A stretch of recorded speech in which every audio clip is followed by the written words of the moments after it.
I see Ken, Mike.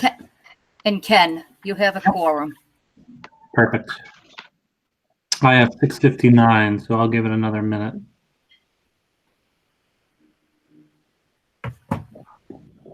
Rebecca, is Jim here? Jim Dunbar? Nope, I don't see Jim yet. Yes, I am. Oh, you are? I'm sorry. Phone number. Jim, you're hiding on us. I joined by phone.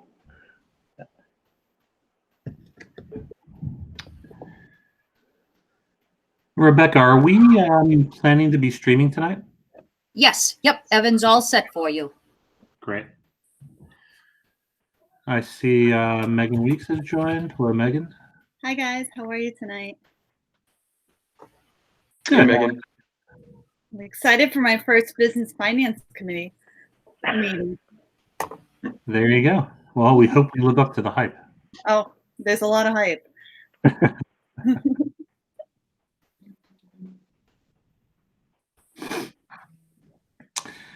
All right, I got 7 o'clock. Why don't we go ahead and start and call the meeting to order.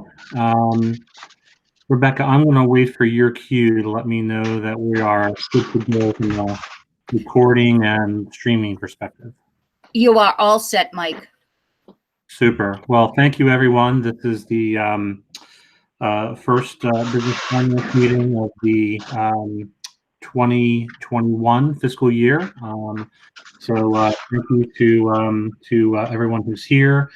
I think we have mostly returning members. Ken Mills, former Chairman Ken Mills, is joining us here on business finance. Certainly not a new face by any means, because he's been with us at just about every meeting along the way. So happy to have his continued presence. The first item on the agenda is the election of vice chair. So I would open the floor to nomination for vice chair. Extremely prestigious role.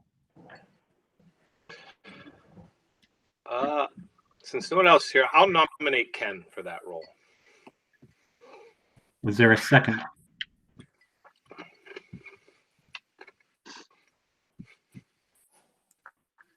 I will second that. And who is that?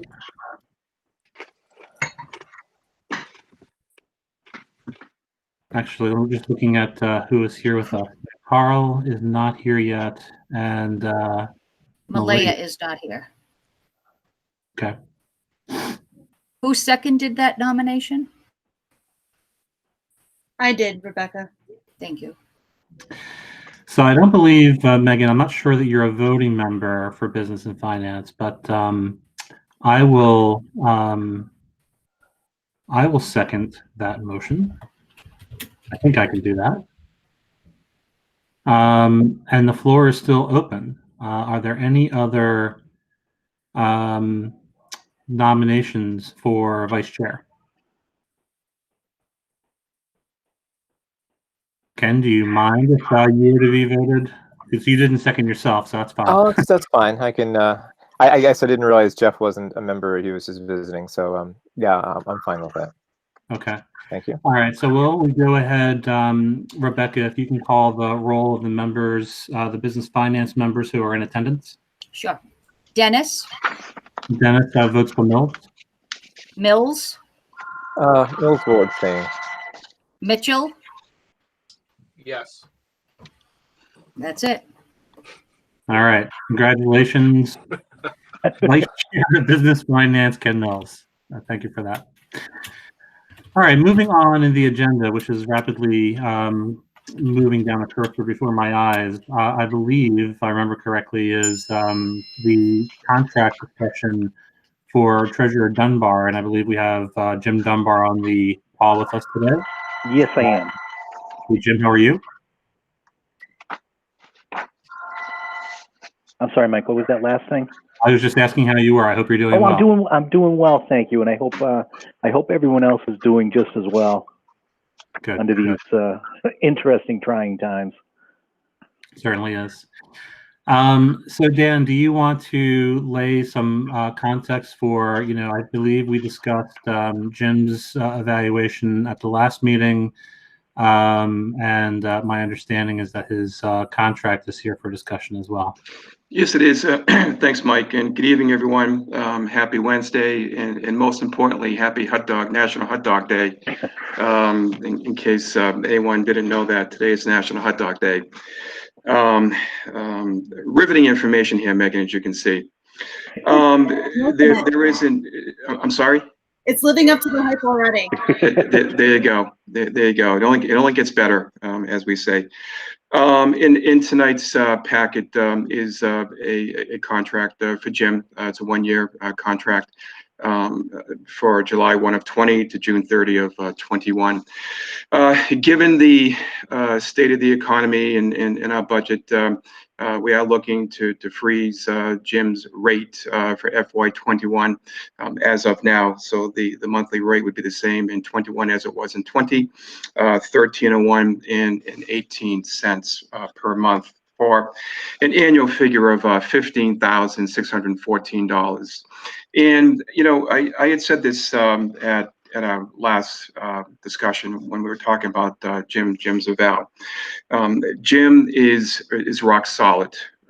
He has enabled us through some very, very choppy seas, both in 19 and in 20.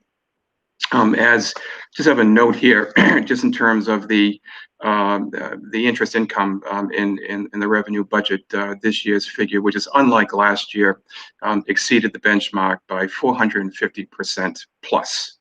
I think the actual figure is 453%, round numbers. Kudos to Jim for a job well done.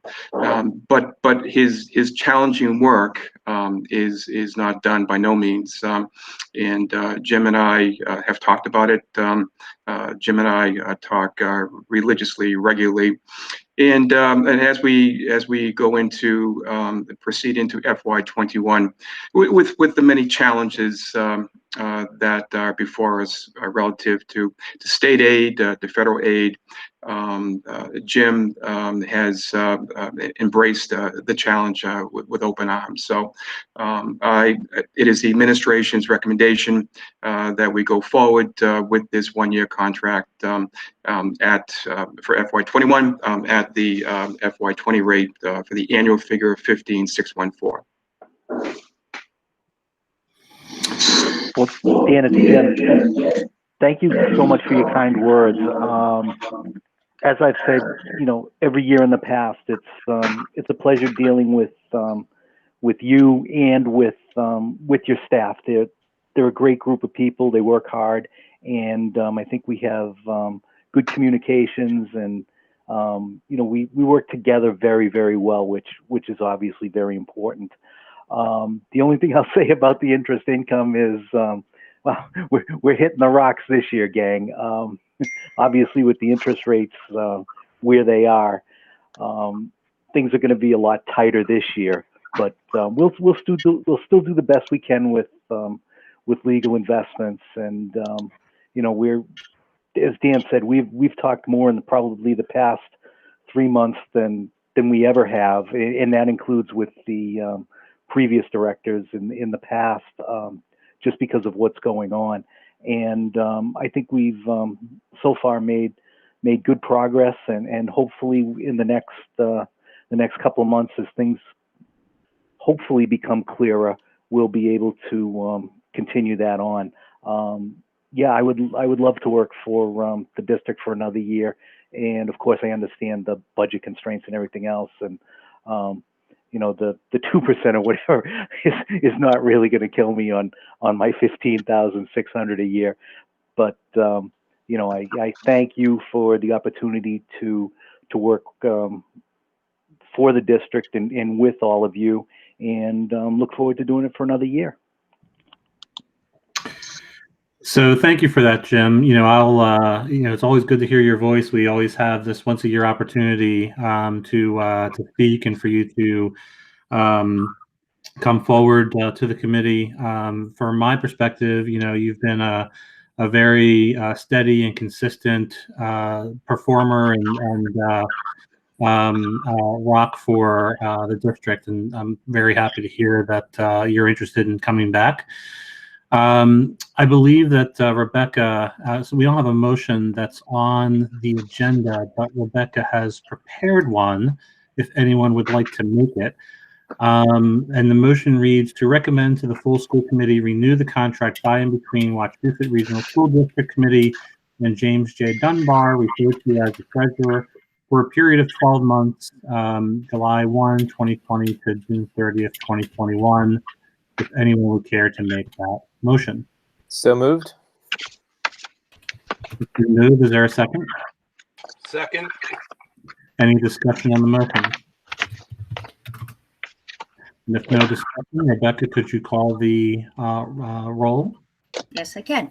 Dennis, Dennis, yes. Mitchell, Yes. Mills, Mills, yes. Gustafson. Yes. Unanimous. Glad to be working with you again, Jim. Same here. Thanks, folks. Thank you, Jim. Okay, have a Appreciate good night, everything. everyone. Okay, Good night, take care. Jim. Talk to you soon. Have a See good ya. night. Yep, definitely. Good night, everyone.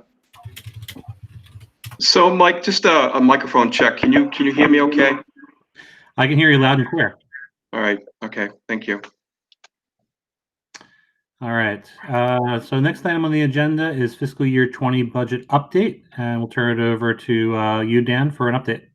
All right, as I scroll up and down here, so the first attachment that we're going to look at is attachment B. Attachment B is the revenue report that I ran out of Munis dated July 17th. If there aren't any questions, again, typically, and for the new members, I get into attachment C, which is the Excel document where we do our projections. And we're still in the process of wrapping up business for the fiscal year that ended on June 30, with the last warrant on July 15th.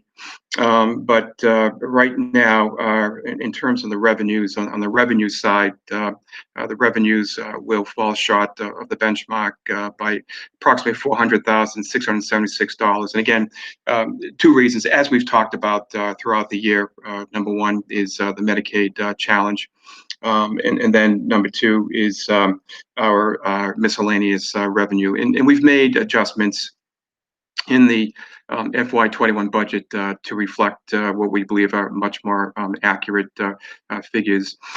Just one change on the revenue side. There was a slight adjustment in our Chapter 70. There was a decrease of 52,000 even. I did, and as I wrote, I did reach out to both the DESE and the Department of Revenue. Had a very brief conversation with DOR last week. And when I wrote my executive summary, I had not heard back from them. So that was the slight adjustment in Chapter 70. Between the revenues, and again, there were revenues such as Chapter 70, which did exceed the benchmark, and as we've talked about, regional transportation for FY20, which well exceeded the benchmark.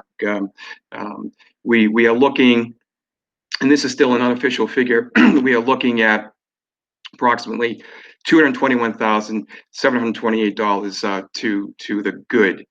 And again, we'll be wrapping up business. We'll be closing the fiscal year out in the next several weeks, and hopefully you can see that there now on the screen. We've spent a great deal of time over the past several weeks making adjustments. Obviously, we generated savings by being out since the middle of March. Again, as we've talked about, and we've made a number of adjustments between a couple of revolving funds, specifically school choice and circuit breaker, where we're looking to bring forward a sum of money that is greater than what we had budgeted, back in January and February. So right now, the unofficial carry forward in school choice is approximately $370,000 unofficial, because the books aren't closed yet. And for circuit breaker, we're pushing almost $900,000, $889,000 and change. And again, with circuit breaker, you can carry forward 1 year's appropriation. So this year, we received 2.8 from the DESE in reimbursement. So we're pushing almost $1 million. My goal is to bring forward before we do close out the books, approximately $1 million in circuit breaker. So that's just a quick snapshot on the revenue side, and then to jump down to the expense side. Again, attachment D is a budget report that I ran out of Munis, and then attachment E. These are my expense projections. The encumbrance in salaries of 5.5. Again, those are teacher salaries that are accrued during the year and paid out during the summer. Benefits insurance. I made a slight adjustment in our unemployment. We have not received an invoice from unemployment since the middle of March or thereabouts. We did do some research, and we have a figure here that our estimated, keyword is estimated, invoice would be approximately $200,000. That's not an official invoice, but under COVID, any municipality, any district would be responsible for 50% of those costs. So that's the reason for the encumbrance there. Instructional support. We made a purchase towards the latter part of June in textbooks, approximately 96,000 and change. And there was also, and yes, that is my doorbell in the background that you probably just heard. Someone has come to dinner that I'm not aware. So instructional support, there are basically two figures there. One is the textbooks that we made that purchase in the latter part of June, and again another smaller purchase for roughly 4,000 and change. Operations and maintenance, we've got a number of supplies, PPE supplies that we're still waiting on. Specifically, we're waiting on some disinfecting sprayers. It's been several months, and again, we're not unlike any district, frankly, across the country, for certain PPP items that we're just waiting. 150 in pupil services, a small purchase there. In sped tuitions, again, there was just one more tuition payment to be made. The big encumbrance, or the second biggest encumbrance, and we're going to talk about this in a little bit, is transportation. And again, we've allocated, we've encumbered what we owe both AA transportation for both home to school and also sped, both in district and out of district, and also van pool. And van pool is primarily our out of district sped provider. So the encumbrances as of the 17th of July, just shy of 7.3 million. And in terms of the activity that you see there, the additional expenditures, I'm looking to make an adjustment before we close out the year in athletic revolving. Again, looking to correct a shortfall in athletic revolving, primarily in the transportation account. So that's that 100,000 that you see, and I'm going to put my cursor over that right there. And then the note to correct athletic revolving deficit. So the ending balance, again, 622,404, and with the revenue shortfall and the balance there, we're looking at approximately 221,000 to end. But we're not done yet. We'll be done within the next couple of weeks, and these figures are probably going to change just slightly. Be happy to answer any questions, Mr. Chair. Yeah, Sure.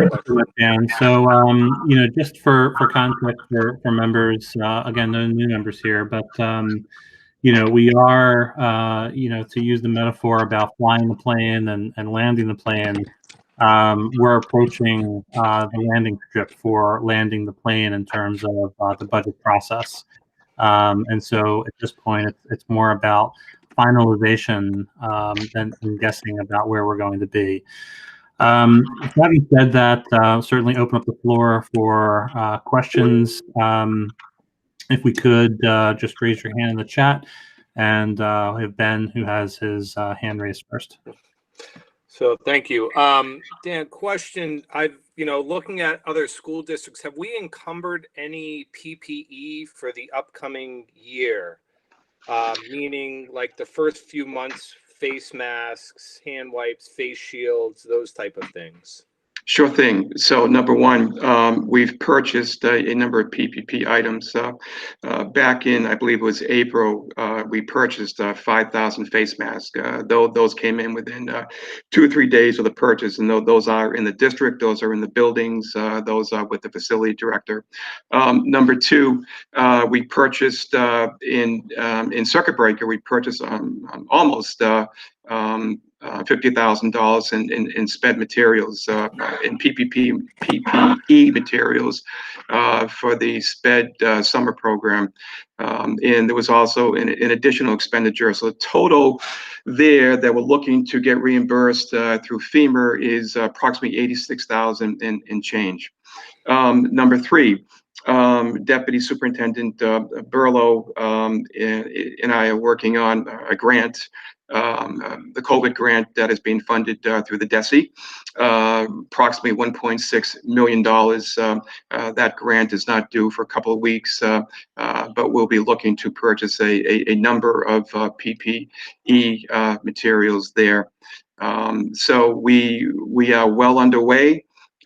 We have a number of items already in stock, but there is more to be purchased as well. I should also point out too that Mr. Cavello, our facility director, and one of his staff were very creative by simply buying the materials, the hard plastic, a number of my term dividers, plastic dividers have been built. And if you're in central office in the curriculum center, you'll see in the back of the room by the stage a number of items that have been built, and so those also are in process. So we're well underway. Okay, thank you. All right, next I have Carl. Yeah, thank you. I just question to just to clarify. So if we end up with a positive balance in our general fund, does that gets rolled into excess and deficiency for the next year? Is that correct, or do we move it from the general fund to one of our revolving accounts? So if there's a positive balance here, and when we close everything out, when the dust settles, if you will, that balance, whatever the number is, let's say it's 221,000, that will fall to E&D. And when I begin the E&D certification process this fall, and when that gets certified, that'll be added to the existing balance. Thank you. Okay, I have Ken. So I'll ask this question, but we can hold on to it for later if you don't want to answer it just yet. But if the full committee doesn't approve the bus contract, what is your logistical means to hold on to that money and protect it in case we need to pay for that money later? So if the full committee does not approve the home to school and the 1.4 that you see there, again, that's both home to school and SPED. If they choose not to support that, then that will close out to the bottom line. And that'll get rolled into our E&D again when that gets certified later on in the fall.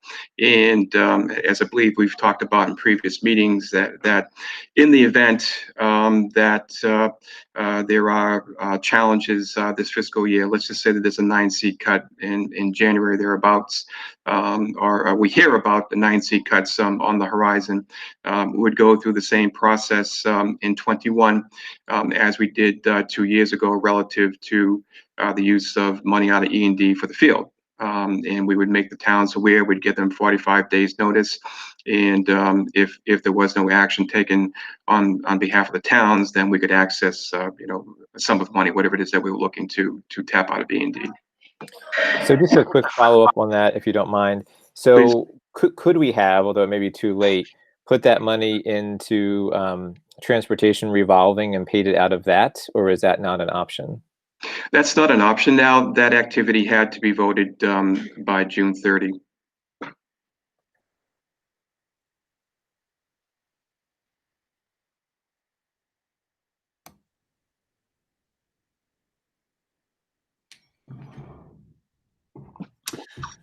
Okay. So that's an interesting piece of information that I'm not sure that I was aware of before, but interesting nonetheless. I think based on Carl's question, to get the full picture of where we land and understanding that we were trying to set ourselves up for next year, Dan, could you quickly, if you could, walk us through when we met last time, what was our bogey for our 3 revolving accounts and then our final balance, and versus where we are landing now, or where we appear to be landing now? Sure thing. And I believe I wrote about this also in my report in the executive summary. In attachment G, I believe it is, in terms of the tiered reductions, we were looking at approximately $500,000 to bring forward in circuit breaker at that time, where we're now approaching $900,000. So we've picked up approximately $400,000. Number 2, in terms of school choice, we were looking to bring forward at that time approximately $150,000, and right now we're at $370,000. And in Y370, the year-to-date receipts for FY20 in terms of school choice were approximately $373,000 and change. So I'm just using the round figure. So again, we picked up some significant cash in circuit breaker to bring forward into FY21. And the third revolving account, I guess, would be transportation. So transportation. So we in the tier scenario, we had looked then to bring forward $150,000 that would be transferred into the transportation stabilization, and that figure remains the same. Again, because of the encumbrance in transportation, I didn't want to reduce that any further, so that didn't change. Thank you. And so the balance we were projecting the fall at when we were looking at the 500K for circuit breaker, 150 for school choice, and 150 for transportation stabilization was what? I'm sorry? So what was at one point we had a balance that we were projecting, right? Yep. Based on our bogey of 500,000 for circuit breaker, 150 for school choice, and 150 for transportation. Right. So our balance, Mike, has been hovering between $200,000 and $400,000, given the activity that we were about, by bumping up again school choice to 370, to circuit breaker to almost 900,000. The balance as of now is 221,000 and change. Right. I guess the question I'm trying to get at, maybe I'll try to get at a little more directly, is that we've converted some of what we are expecting to be a balance to revolving accounts. It sounds like that might be in the ballpark of a couple $100,000. And then there is an additional, it looks like maybe 400,000 that we were able to recognize either through savings or less than expected revenue reductions. Right. So I'd have to go back to previous reports to get the exact figure. I don't have that figure off the top of my head. Yeah, I'm numbers, not exact figures, just roundabout. 400,000 and change. Okay, so all right, just so we understand that. Okay. Any other? So I guess that 400,000 and change, from the last time that we had our meeting, what areas in particular, if you can just cover from a high level, would you say would have attributed to the preponderance of that $400,000 in savings that we weren't expecting to recognize when we met about a month ago? So we've had savings in utilities as we closed out utilities. We realized savings there. I should also point out too that as you will see later, as you probably saw already in the tiered reductions, that one original figure for operations and maintenance for FY21, we were looking at approximately $70,000. We bumped that up to $80,000. All of the oil tanks were topped off, and that cost us $80,000 in FY20. So we're looking at that savings in FY21. Again, as part of the cleanup process, there are purchase orders that were encumbered, and they've been closed out. Primarily in instructional support, encumbrances were slightly greater than the expenditures were. And again, as you can see, the ending balance in operations maintenance, almost $312,000, due in large part to savings in utilities, electricity, and what have you.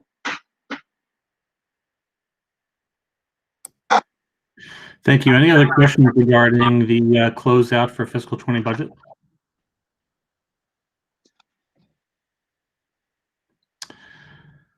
Hearing none, let's move to the next item then, which is transportation settlement update. Alrighty, so attachment F, which I just scroll down to now, this is the original agreement. This is the agreement, I should say, that Attorney Bartulis drafted back in June at the request of the subcommittee, and he made the requested changes. This document was shared with AA Transportation and also Vanpool, our SPED provider. And you did receive today from Rebecca, but also prior to our recent school committee meeting, two letters, one which was written by Ron Ernenwine, the president of AA Transportation, and that letter was dated July 13th, I believe it was. And then the letter from Vanpool was dated July 9th. And I've scrolled down now to attachment G, and with AA Transportation, there are two articles in the revised settlement agreement that were prepared by Attorney Bartulis. And in this attachment, I've presented to you the original language and then the proposed language. And when each provider shared with me, their concerns about the proposed settlement, I had asked them to prepare a rebuttal, and you have that rebuttal. You have both letters from both vendors. The bigger issue with AA was again the Article 10, and he felt, he being Mr. Ernenwine, felt very uncomfortable with that revised article. And as you can see here, he did present a revised paragraph to that article. When I was speaking with AA, at the same time, excuse me, I was also speaking with Vanpool, and certainly what we do for one, we should be and need to do for the other as well. And there were, as you read in Kevin Hincamp's letter, there were just a couple of articles that didn't pertain to him, and he's correct. There were. I sent him the exact document without making any changes that Attorney Bartulis had presented. One of the big differences between Vanpool and AA is that Vanpool did not file and could not file a PPP loan given the size of the organization. And again, he speaks to that in his letter. I think we've talked about this for a while now, and as I wrote in my executive summary, we certainly support the settlement that I negotiated in concert with my colleague from Shrewsbury with AA on behalf of 13 districts. I will say this, that Mr. Ernenwine, while this has been going on, and as we work in earnest to figure out transportation next year, or this year, I should say, has been very receptive and willing to sit at the table. And he said to me, without equivocation, just a couple of days ago, he said, I'm going to be there for you. I'm going to be at the table for you, whatever comes out of this. As a matter of fact, we have a discussion tomorrow morning to talk about sped transportation and some of the challenges that we need to respond to relative to PPEs, et cetera. So again, to, I guess, speed up the story a little bit, it is administration's recommendation that we accept the 75-25 split that was negotiated back in April of 2020. So thank you, Dan, and thank you for that explanation. I think it would be helpful if you wouldn't mind spending a moment or two filling in some of the numbers for us, right? So, just to bring everyone up to speed, when we talk about the value of the services that would have been offered and paid, what that dollar value is, what does the 75-25 represent, what is it that he's looking to agree to in dollar terms, and if you could speak to, again, the material disagreement that you had with the contract that Attorney Bartulis presented. I think those points of information would be helpful. Sure. So let's just stay with AA. And when I speak with AA, I'm going to speak, first of all, in terms of the home to school, the regular ed, and then sped transportation. So in terms of the home to school for FY20, again, we're looking at approximately $300,000 in savings that we realized in FY20. For special education with AA transportation for FY20, just shy of $130,000, $129,934.87 for FY20. For FY21, as I believe I've stated before, if the committee accepts this proposal, Mr. Ernenwine has agreed to freeze the FY21 rates, so we would pick up a savings of approximately $116,000 and change. 116,013 is the exact figure. Also, too, we would freeze sped in district. We would pick up savings there of 43,389. Those figures alone are in excess of $600,000, $622 and change. And again, with Vanpool to a lesser degree, but with Vanpool, we would realize in FY21 a savings of approximately 34,000. And again, that's out of district, so that as of now, given what we know about our out of district routes, that is the anticipated savings.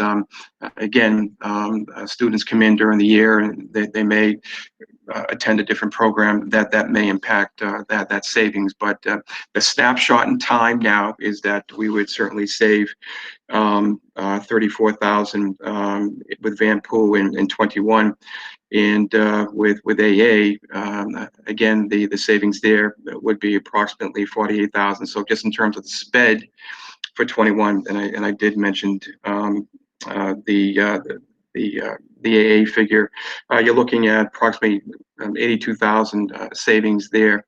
So the savings are significant, and as Mr. Ernenwine had stated, if his PPP loan, which he applied for back in April, approximately $2.7 million, if that loan were to be forgiven, he would give us a credit of approximately $25,000.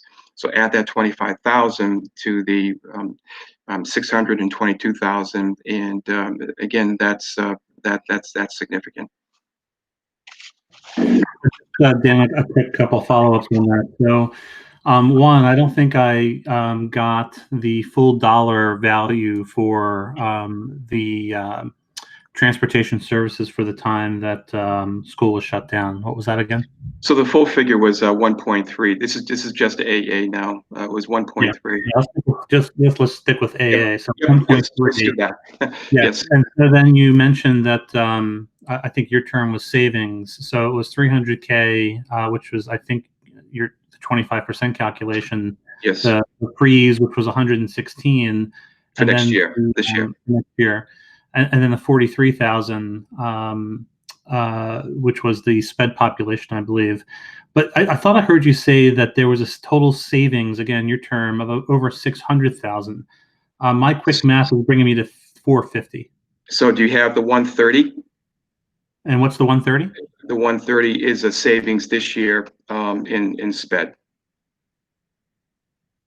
So 116,013, 300,000, just a round figure. These are round figures, Mike. 43,000 next year savings, and this year 130,000.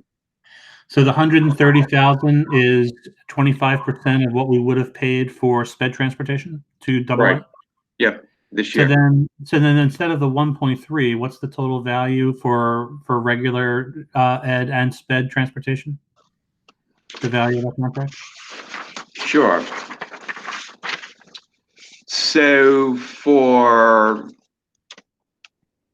all right, that's. I guess the point of my question, Dan, is that I'm just trying to line up. When we talk about the total, I just want to understand the total value of the dollars versus the dollars that we would potentially not expend in one model under this settlement agreement.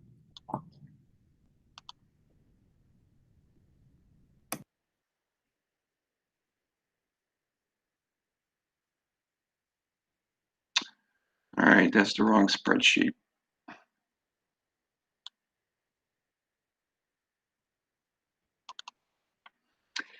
So for AA transportation, the SPED, the total value is almost $520,000. It's 519,739, and so we would owe him almost 390,000, 389,804, and then the savings would be the 129,934.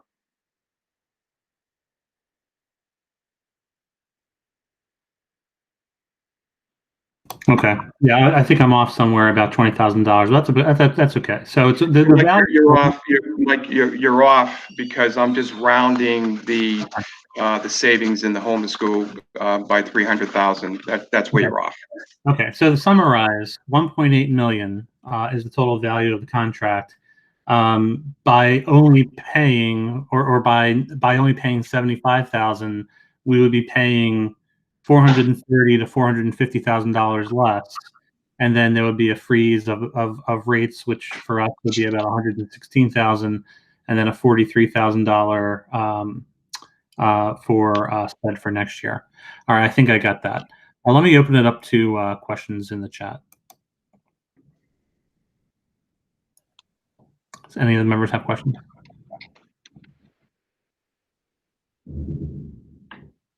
So, Ken, I guess I have a question. The going forward, I assume that there is no expectation that this deal would apply to next year in terms of if we were to start remotely, that we are locked in at paying 75%, and if we were remote all year, not that we want to do that, but just in the worst case scenario, that we're not locking or setting a precedent that we're going to be paying 75% of the bill all year. That's correct. This settlement here is for FY20 only.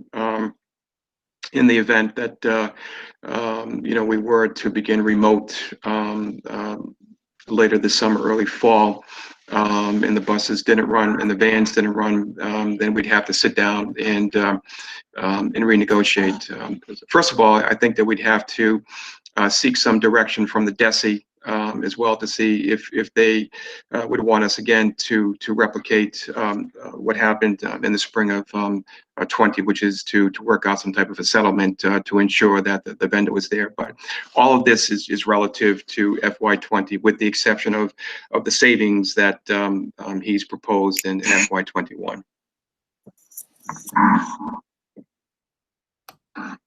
All right, I have more. Before I get too far, can you clarify what the $300,000 was from? I lost That's that. home. That's home to school. What the savings would be? Yes. Yep. Home to school. Okay. So I have, I think, two questions. We'll see. One of the main changes from what we proposed and what he sent back to us was that we had proposed 25% of any savings he received through the loan forgiveness, and he had proposed $25,000.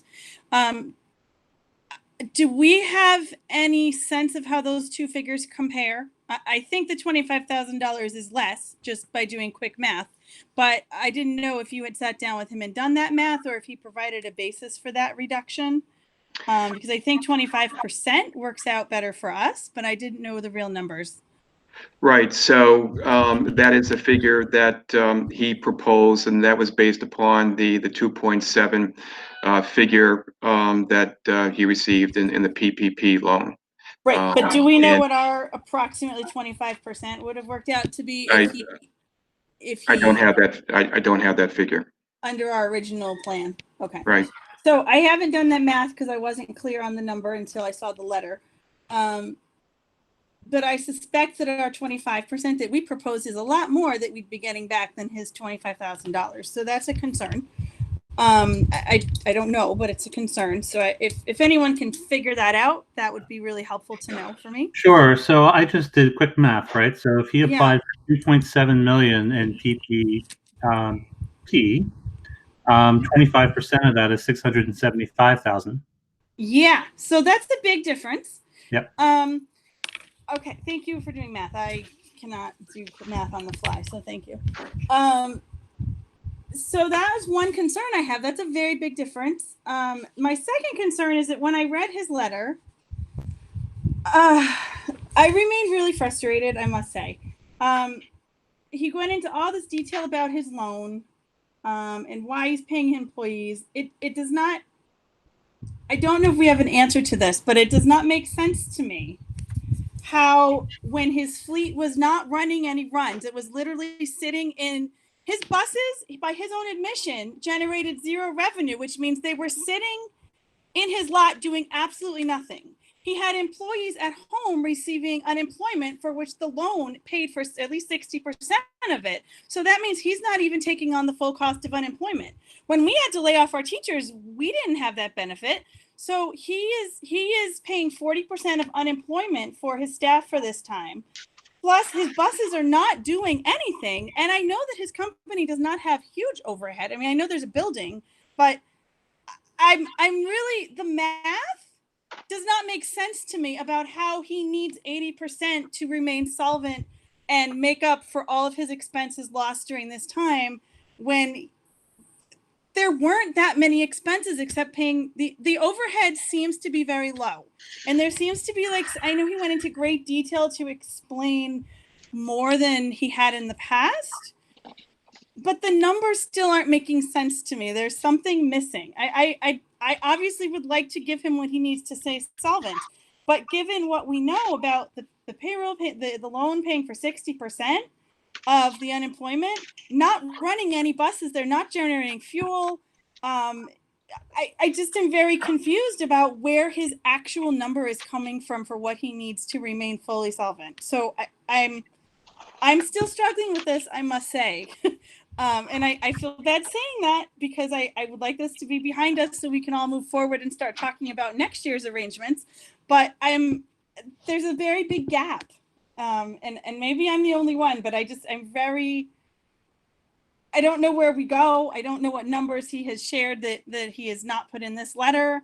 But it just seems like the numbers are not adding up. Plus, I mean, honestly, even if his numbers added up, the 25% to 25,000 is a huge, significant difference to me. I have very big problems with that.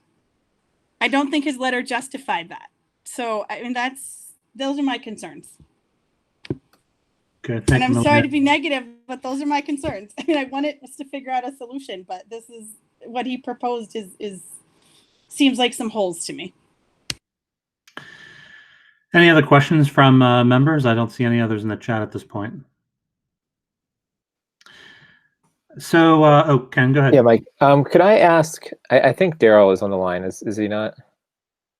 Yes, he is. If I could ask the superintendent through the chair, Sure. if you were to give me, when I talk to my students, we often talk about elevator talks, right? So like, get in the elevator with a constituent, say, why was it legitimate to give the bus company 75% and go? I'd like to hear your succinct reason for why you're recommending this to the committee. Well, I think one of the things that we're looking at as a district and as a community is that we are in the midst of a pandemic that's going to change the way I think business works just in general. It would be nice to be able to come back to the opportunities that we once had, where the buses were running full time, and we were able to have services rendered for the amount of money that we were looking at. But moving forward, and I think I did talk about this at a business and finance meeting, maybe 2 or 3 meetings ago when we were discussing this. Looking at the long-term relationship that we need to continue with AA transportation, I considered that to be an important factor in looking at this. Again, the state, when all of this kind of came about and Dan and his group began their negotiations, the state did talk to us about putting forth as many funds as we could to help support these transportation companies in order to ensure that we had access to them in the fall. So, again, that was something that came into play. I understand the PPP question associated with the loans, and again, the loans are based upon it's a loan, and unless there's loan forgiveness, Ron has to pay that money back. AA has to pay that money back. We have this company for another year after this, and then we're going to renegotiate another contract. I'm concerned that at that time, again, we know this very well, there aren't a lot of bus companies out there looking for business in central Massachusetts. So we could be in a situation where somewhere down the road, we could end up paying for this anyway. So it's either going to happen now, or it will happen down the road. And I understand Ron has said, hey, listen, I'm still here for you guys. Yeah, he will be. Ron's a great person. I really enjoy working with Ron, but he's also going to look at this and say, okay, there's going to be something that I might need to be able to make up somewhere down the road. And a way in which that would happen would be through putting forth a new contract that makes up some of those funds that were lost. We also have to look at the flexibility associated with what we need to do even this year. So when we're going forth with our buses, geez, okay, so are we going to have to pay extra for cleaning, or is Ron going to pick up the cleaning? Are we going to have to pay extra for foggers for the buses, or is Ron going to pick up the costs associated with the foggers for the buses? So all of that is coming into play. Even now, I mean, I think Dan has a conversation with them next Thursday with AA Transportation around, okay, how are we going to pull this together moving forward? So those are my that's, I know that was a tall building in the elevator, Ken. That wasn't a 3-story building, but that's as succinct as I could be. So a couple of questions. So one, we received this response from AA Transportation. Dan or Daryl, has Attorney Bartulis reviewed this and given us what he sees as being the implication of these responses and proposed changes? So I did speak with Attorney Bartulis last week. And I made him aware of the proposed changes. He didn't offer any further rebuttal to what was proposed by the vendors. Okay. So, I guess I'll offer my insight and opinion for what it's worth. I certainly hear that we have a contract with this company for at least the next 2 years. I believe it is this year and at least next year. Yes. At this point, we certainly have the option to going to the open market. If there was really a feeling that would you pay for it this year or pay for it in 2 years, I would take option B personally. But having said that, what greater import to me is I don't understand the rationale here either. It doesn't make sense to me. In a year where we are looking at, we still don't know what our local revenues are going to be. We expect that they're going to be lower than what we've budgeted. We expect that that's going to mean layoffs of teachers and other personnel. That we are offering a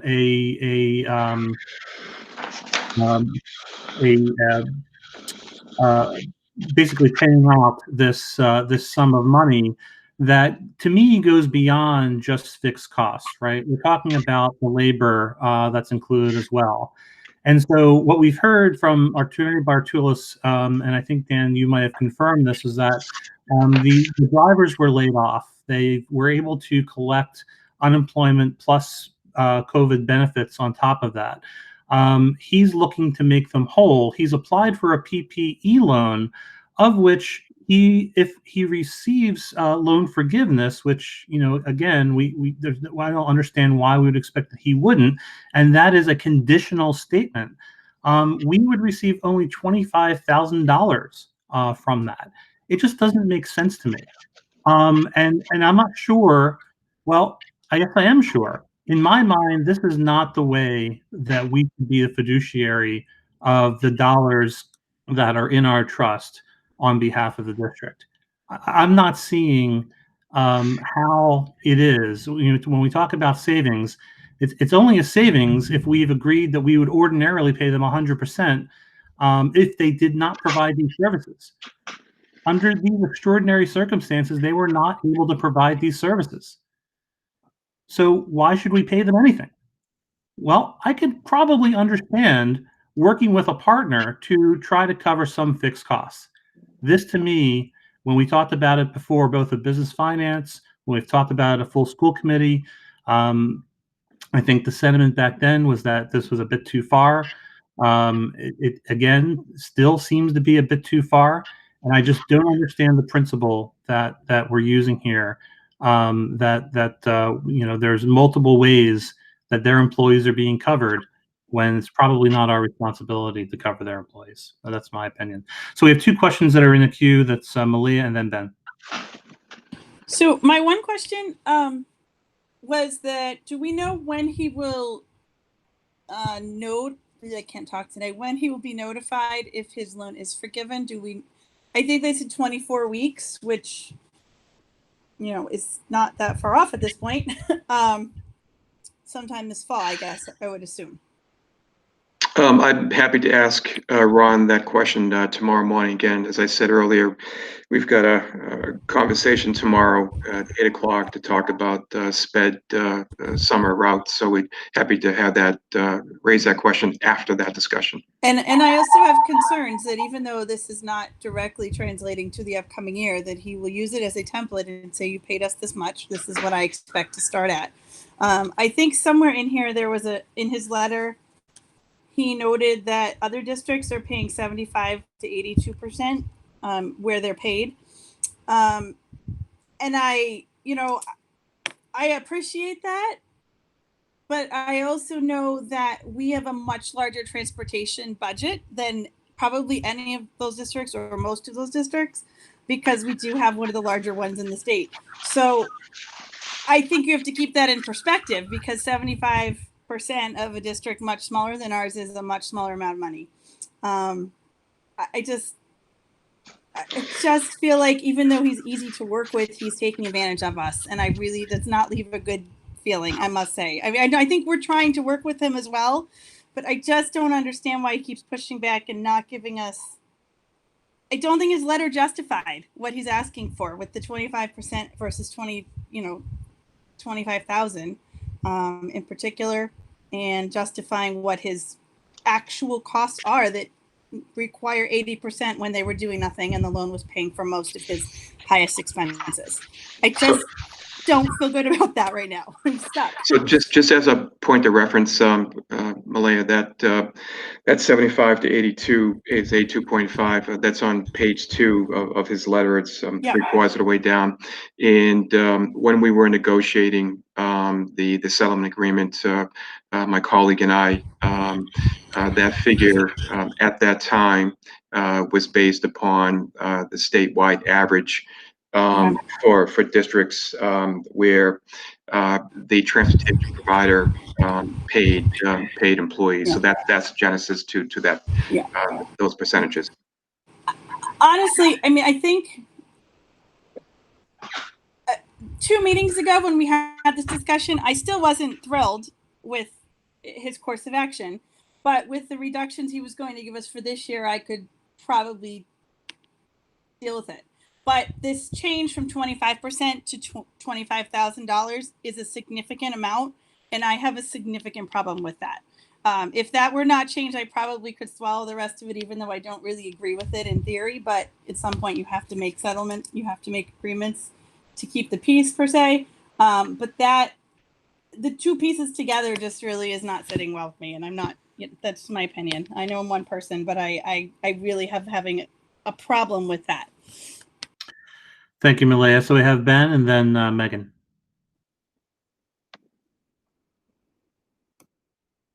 Let's go off mute. Okay. There you go. So two questions. One's an observation relative to his letter, and that's on page 3.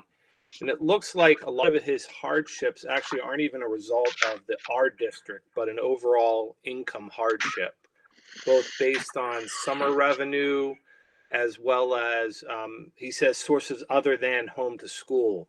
So I feel some of the 75% that we're paying is covering, I will not argue, is probably covering other lost revenue sources that are not educational. The other piece, and Daryl, you brought this up, and it kind of really concerned me, is there is a huge unknown coming this year relative to cleaning, relative to fogging buses and all that, which we haven't even negotiated yet. And my concern is that all this savings we're talking about could quickly disappear. And let's say the savings for next year could very easily say, oh, you know what, fogging X number of buses and cleaning them will cost you $158,000. So I guess, in lieu of the 25K from 25%, would a discussion be worthwhile saying, okay, we agree to this, we agree to the 25K, but relative to the cleanliness of the buses that meet DESI standards, that is something that AA will take the fiscal responsibility for. So what that will do is, based on this, we will lock in our price, but in addition, we will lock in any variation of expenses that might occur next year as a result of some of the additional services that are going to be required for the transportation.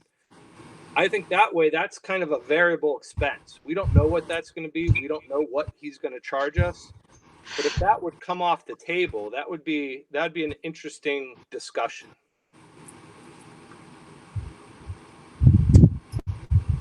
I'm done. Well, I don't know, Dan or Daryl, if you have a response to that, whether that's a discussion you wish to take up. I mean, to me, I think it's. I mean, I think I understand the spirit of Ben's question. To me, I think you need to be able to define what service it is that's above and beyond the service that you're already expecting to receive, and know what that is and know what that's worth. in order to be able to do that analysis and to understand what the answer to that question is. So I'd be happy to do that, Mike, Ben.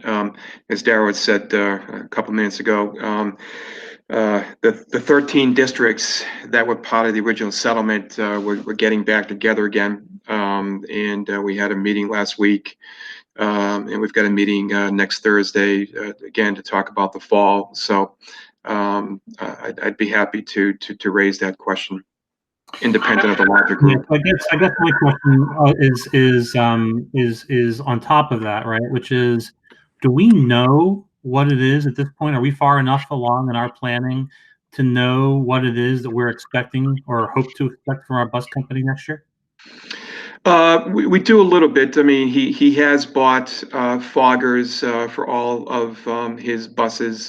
He bought them back in March or April, and you know, it certainly is his expectation, our expectation that they would clean the vehicles or disinfect the vehicles in between routes, in between tiers. But certainly there is more to be discussed, and that's why we're meeting next week, and that's why we're meeting tomorrow relative to SPED in district for the summer. And if I can just jump in on that as well, Mike, DESE is releasing, you know, we had a conference call with the commissioner this morning. DESE is going to be releasing the guidelines around transportation either this evening or tomorrow morning. What I'm finding is that a lot of the guidelines come out at like 11 o'clock at night. So I'll stay up a little later this evening to see what comes out. But there will probably be some protocols that they will want us to have in place around cleaning the buses and the vans. So again, those are items that we will still continue to have to discuss with not only AA, but also Vanpool. Okay. So we have Megan. Yeah, and I really appreciated Ben's comment there. So just from a larger committee perspective, kind of is my vantage point right now, I know there's just very little appetite for members of the committee to accept this deal as is. In just the way that we do describe it, like our elevator pitch, the deal, it makes the deal sound worse, right? Like it just makes us feel like we've been bullied into a corner. And if we don't accept the deal as written, then we won't have bus transportation for our district. And moreover, even though like, you know, in conversation, right? And they say like, this is not a precedent for future consideration. In my vantage point, just as, you know, common sense, if I was a business, right, why would I ever then accept anything less than 75%? I'd say like, oh, my expenses are worse this year. Now I want 80%. You know, I did all that PPE for you. So I think from the committee's perspective, if we can get a few things in writing, in the contract that one, they will pay for the PPE and we would not be responsible for additional charges, and that we wouldn't be paying, you know, this is not a precedent for future consideration. I think that would help the committee in a small part. I do believe some of his claims that most districts are paying between 75 and 82 are a little stretched. I know with Durham and Winchendon, we paid 0. So I know that there are districts in the Commonwealth, including where I work, where we paid 0. So I just think there needs to be something, whether it's a guarantee that the district's not on the hook for PPE, or there is a guarantee that this is not a precedent for future consideration, that would help committee members swallow this better. Because what I see on Monday is a 2-hour conversation with a ton of public comment of, you know, just general frustration with this particular deal. Thank you, Megan. Darryl, you ever if I interject? Yeah. And just to Megan's point, there are districts, and Dan can confirm this, that are not paying anything, but it's because within their contracts, they had specific language that if buses were not running, they did not have an obligation to pay. So there are specific, you know, districts that, you know, Dan has shared with me where they, you know, they show, here's what the contract language says, here's why they're not paying. I think typically that's the case. Just quick statement on that. My understanding, and when we all started this, is that all our contracts are pay per service. And if services aren't rendered, we are not required to pay. It was a DESI recommendation to pay this, not a, I thought and maybe Dan, you can clarify that. That's correct. The DESI made a number of recommendations, though. The DESI recommended, number one, that we pay all our staff, and we did pay all our staff. We paid all our custodians. We paid all our cafeteria workers. We paid all our ABAs, et cetera, et cetera, et cetera, at 100%. Through June of 2020, the DESI recommended, and we followed suit to pay our private school providers to ensure ongoing placements for our students. Those vendors were paid at 100% with documentation that services were made available or were provided to our students. And then thirdly, again, we come back to this here, and again, it was the DESI that recommended that all districts across the Commonwealth work with their respective transportation provider, and that if several districts in a certain area had one provider, as is the case here, that they partner, as we did, 13 districts, and to sit down and to negotiate some type of a settlement to ensure that the provider, whomever the provider was, would be here, for the district upon return, either in the spring, and obviously that didn't happen, or in the fall. So again, we were following the directives for the DESI, and again, it wasn't only this particular contract, but other contracts such as tuitions, and also paying all of our staff for the time that we were out at 100%.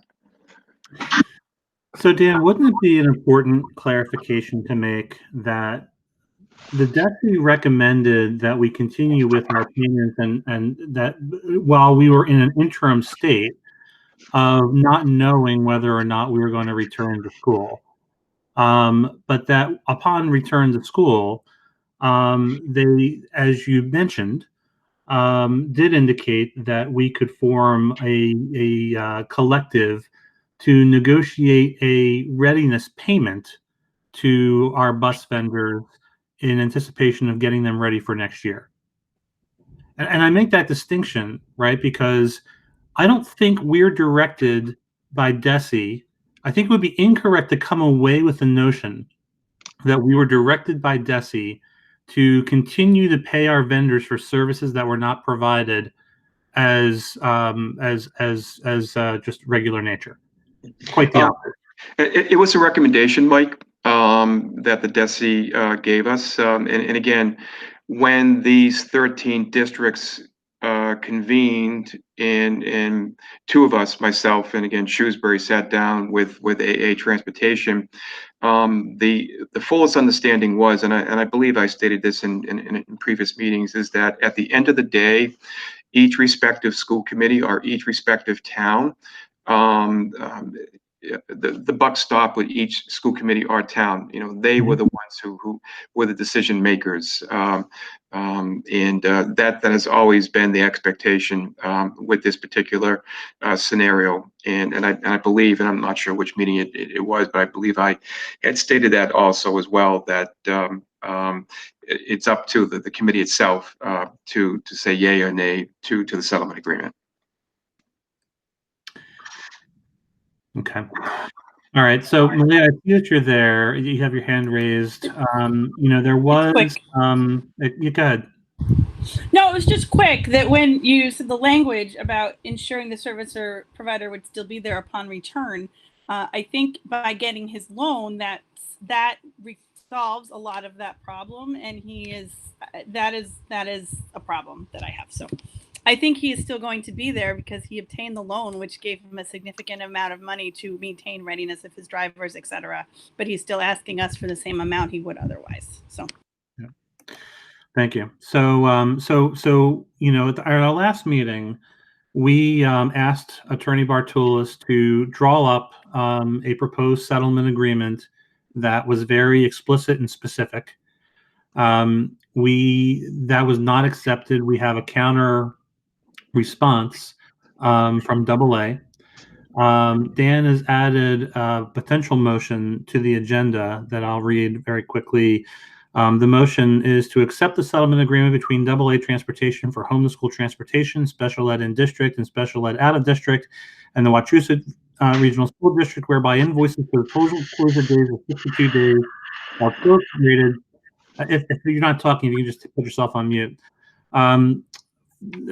Closure days of 62 days are prorated with a payment to the vendor of 75% of total invoice, with the district realizing a savings of 25%. Is there anyone at this point that cares to make that motion?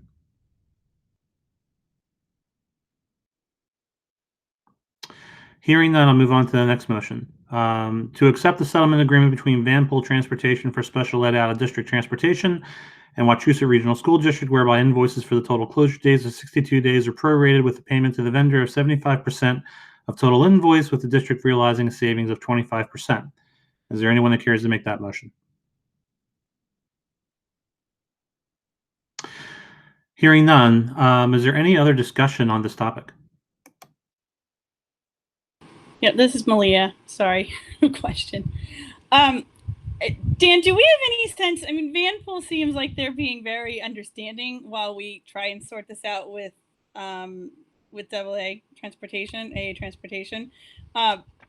We don't know as much about Vanpool financially, but I know that they didn't have a loan, and so they, I think, are in kind of a different situation than AA is. Are they still understanding while we sort this out, or at some point do we need to separate the two? Because I think that the loan situation does make it different for the two companies. So he's understanding. He's well aware of what's going on.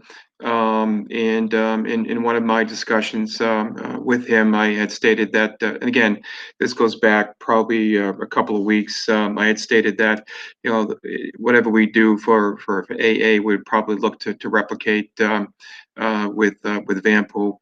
Vanpool didn't file for a PPP loan. However, I believe he's receiving tax credits, and I'm really not sure of all the intricacies of the tax credits that he is receiving.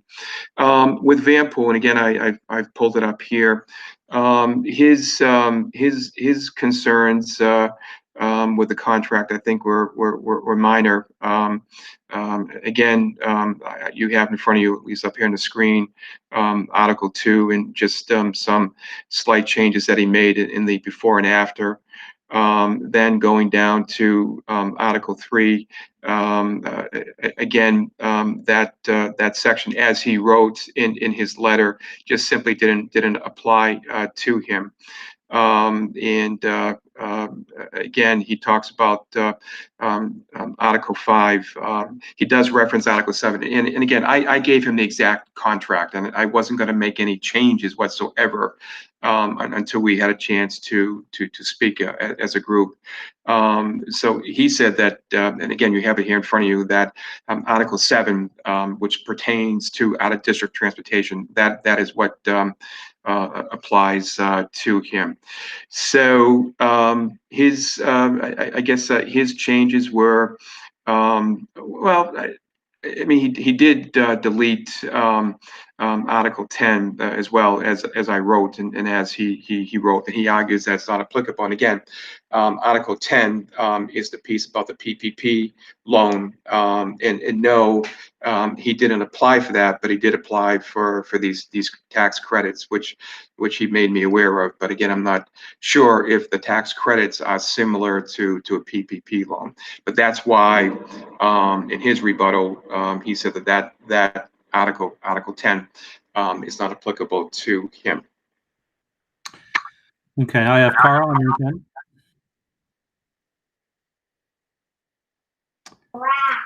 Yes. So question is more kind of in the same vein as girls, I'm in a meeting. Please don't. Sorry. So question is more in the vein of like similar to what was talked about with the PP or the cleaning and all of that for the buses for the fall. Can you talk a little bit more about how our current contract is structured? So are we paying for, like, is it currently structured that we're paying for routes, we're paying for students, are we paying, and what I'm getting at is, for example, if we're paying for, and I'm just going to say like a bus that runs a certain route to Davis Hill, in the fall, if that bus has to run 3 routes because we're trying to stagger because we can only fit so many people on it, is the way our contract currently structured, would that be an increase of 3, or is it that they're providing the service to run that route, and whether it takes them 1 iteration of a bus or 3 iterations, that's something that's on them? So Kyle, I don't think I'm in a position yet to answer that question because we don't know yet. Number one, we don't know what the fall is looking like. We don't know if we're coming back at 1 week on, 1 week off. We don't know if we're coming in, and if we do that, we're coming back at 100%, 50%. As Darrell said earlier in this discussion, the DESE probably tonight at 11 o'clock will be releasing the guidance on home to school transportation, and I think that will probably drive a lot of the additional discussion, and certainly will probably answer the question that you've raised here, because if that bus has to make 2 or 3 runs, given the numbers on it, does it have a financial impact? I don't know, maybe when I do sit down a week from now, when the guidance is out, maybe that comes up.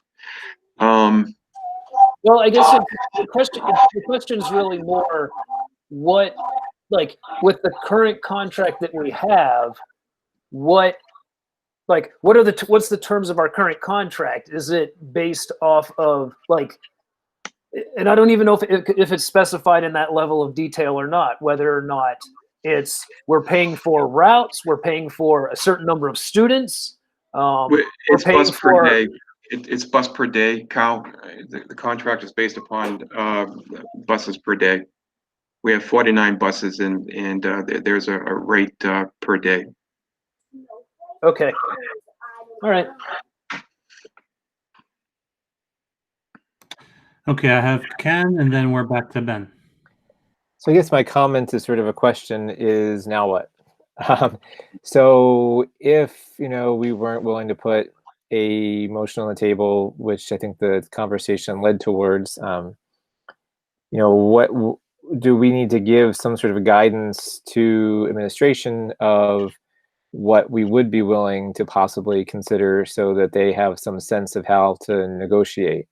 I don't have the answers to that question, but I heard Mitchell say something along the lines of, would we accept this if we had clarity about the fact that they would clean the buses or be responsible for PPE, what have you. So I don't have an answer. I'm just throwing out there, if we leave this meeting without a motion voted on or passed, does administration need us to give them some guidance somehow about what would potentially be acceptable from at least a subcommittee level? And if I may, and I apologize for jumping in here. Again, and we welcome that. I guess something that's in the back of my mind is, what does the future hold? Do we run the risk of a potential lawsuit down the road? And if we do, we'll be looking to incur legal fees. What they may be, I have no idea.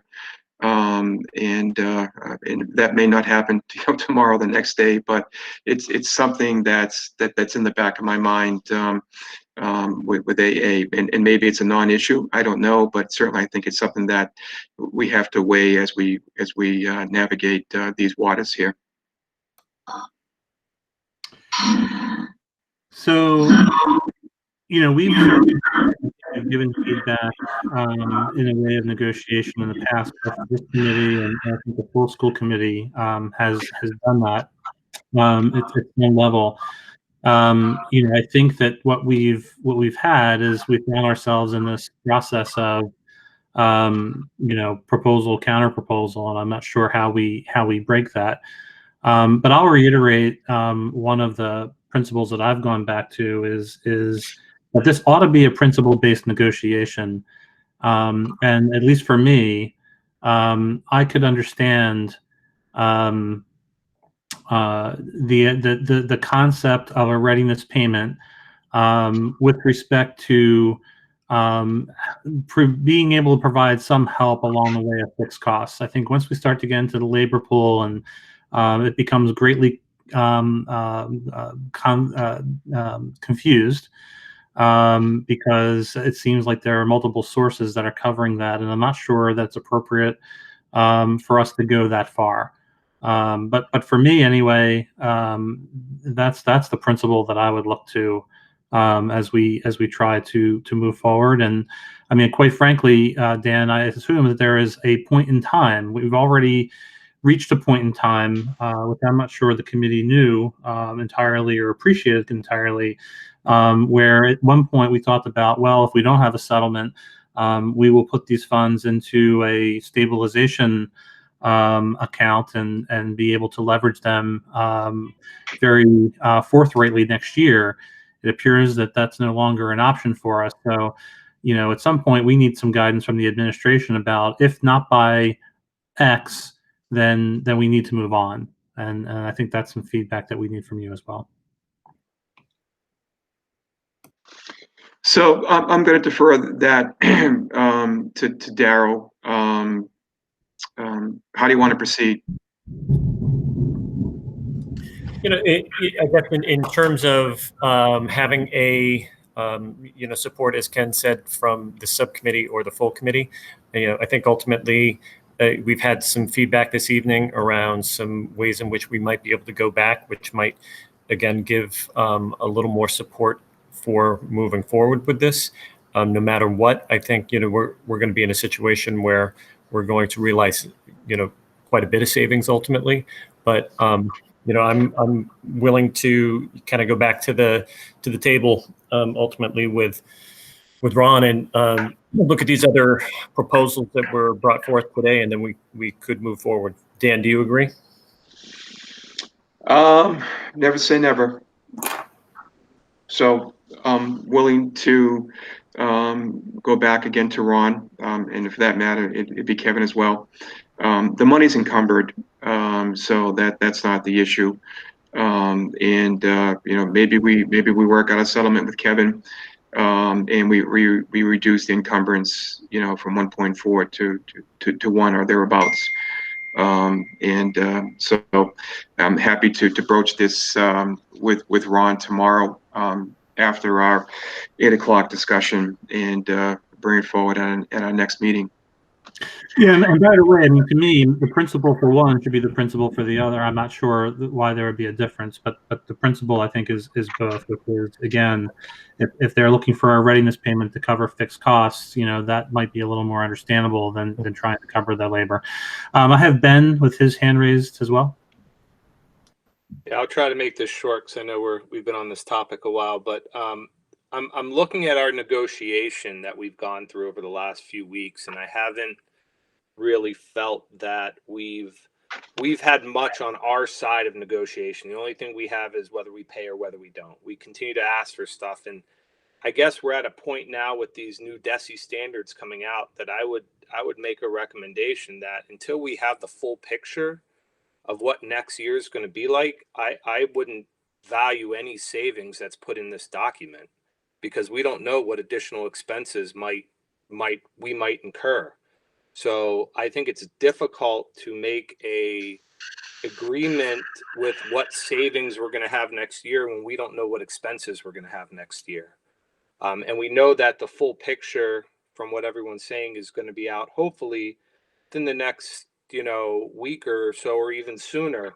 I think that's our one piece of negotiation. That's the one piece that I see that we have where it says this is what a bus contractor must do. We could say, okay, we agree to this, and then you cover what this is saying. And at the end of the day, that as I see is from a negotiation standpoint of knowing all the facts on the table. We're not getting the information we've requested from AA. That's fine. He shared what he wants to share, but the only other piece that's still out there that's an unknown is what requirements will be for next year as it relates to cleaning. So thank you. All right. A lot of discussion on this topic. Appreciate the back and forth. Hopefully, we've given the administration at least this subcommittee's thinking on it. If there's nothing else, we'll move on to the next item on the agenda, which is contingency planning for fiscal 21 budget. So just gonna scroll down here and gonna bring up attachment I, and this is the document that Darrow had presented. It was dated earlier in the month. It would have brought forward to the committee earlier. And as I had said in a previous discussion, some of the changes that we did make in this document is that we bumped up the reductions in operations and maintenance from 70,000 to 80,000. Again, the value of the payment for oil in FY20 and our tanks are now topped and ready to go for the winter. Number two, school choice. Again, we had a figure earlier of approximately 150,000. Now that's up to 700,000. Circuit breaker.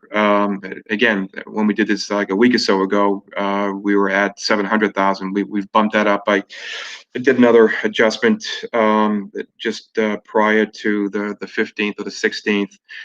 So now we're up to the almost 900,000 as I had stated. Transportation stabilization, that remained the same.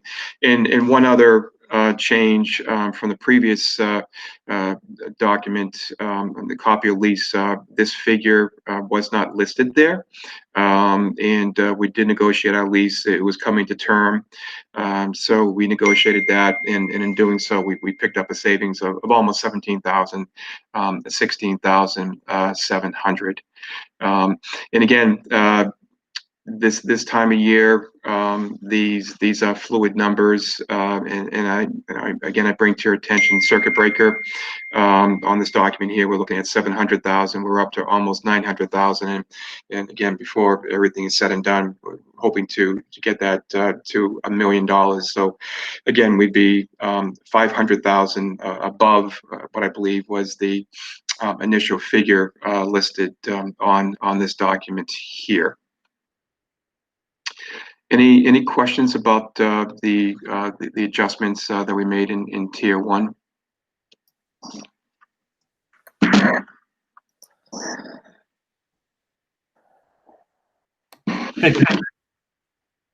So just a brief question. When we talked about the not adding the new positions, are we still looking to bring in that nurse in that line where it says fiscal year 21 new positions and benefits reduced?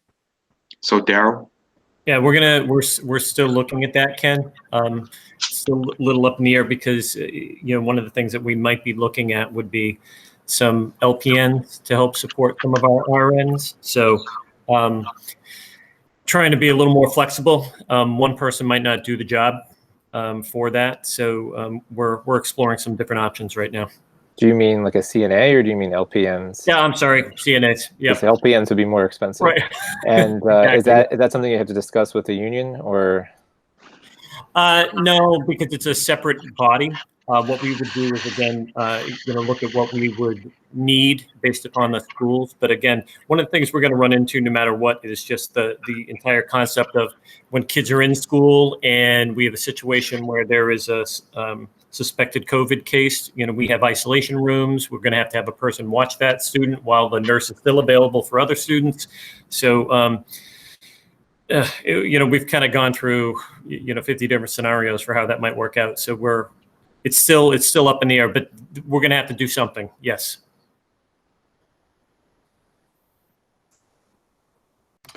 All right, we have Maria.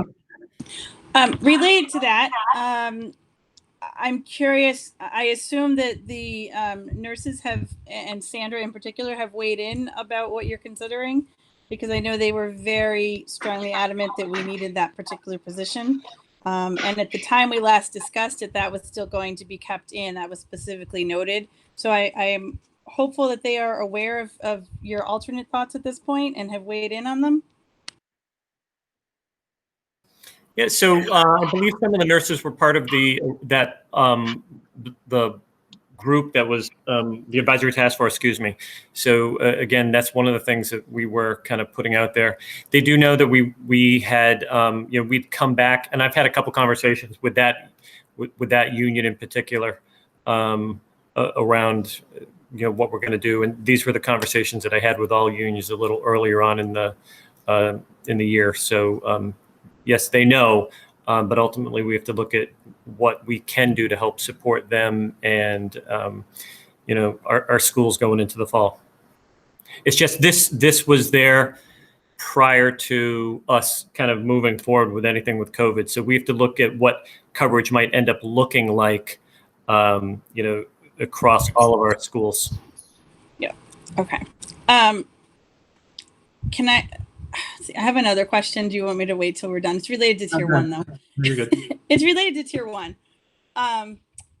It's just in general, as we continue to find funds per se, not find, but have more money that we did not expect to have. We have not, I know you added back the tier 4 and 5, but particularly the line about the new positions. I know the nursing was one area and the counselors is another area that's been mentioned. I know I've mentioned it, but others have as well, as something that we really needed for a reason, and we will have probably an increased need for going forward. So I guess as we are finding other funds, I go back to the question we have asked numerous times. Do you have a plan for how those will be implemented and kind of what your priorities are for utilizing them to help counter the planned reductions, I guess? Yes. So when we're looking, remember, tier 1, there's another tier before tier 1. So we have tier 2. And we still have many positions that we've... In tier 2, yeah. Exactly. That we haven't even gotten back to. Yep. So we have to look at that first, Malaya. We have to look at class size. Even if we're in a hybrid model where we have half the kids in at a time, it doesn't matter because teachers are still going to be responsible for a certain number of kids. So yeah, that's going to come into play. I don't, here's the other part of it that we have to remember is we're not sure. Dan already mentioned 9C cut somewhere down the road, but we're not sure exactly where the federal government's going to come in to help support the state government. I was on a conference call today with the commissioner and other superintendents, and we're still looking at kind of a level service budget ultimately with the extra funds associated with like the grant that we're now applying for, the $225 per student that gives us basically $1.6 million. But again, much of that money has to get into, has to go back toward PPE, our tech support for remote learning. There are all these other items that we're going to have to look at to kind of accompany this. So as we kind of go forward, we'll hit up that tier 2 if that's a possibility, but we're still not sure. Again, the state's still working on a 1/12 budget. It's still kind of up in the air. No, I completely understand that. I was just asking because I think people would like to know. I mean, I was asked today by someone if the letters had gone out to the people who were restored from tiers 4 and 5, and I said, well, you can talk to HR because I think they have, but I don't know. We were told they were going out, but we don't know yet, despite having requested it, the positions that were included in tier 4 and 5 that have now been restored. So it just goes along with the same conversation that we don't really know. You just told us a little more about your plan, but we don't really know. And I think that's going forward, we need to know because the community would like to know. I mean, even which positions have been restored. It would be helpful to know. So, the next time there's a landmark article about arts being cut, we know if it's accurate or not, and we're not the last ones to know. So were the arts positions the ones restored from tiers 4 and 5? I have no idea. And I would like to know because the community would like to know. And going forward, as we have these other funds that are found, it's just really helpful to know, more detail than we have because people in the community know or would like to know. So that's why I asked.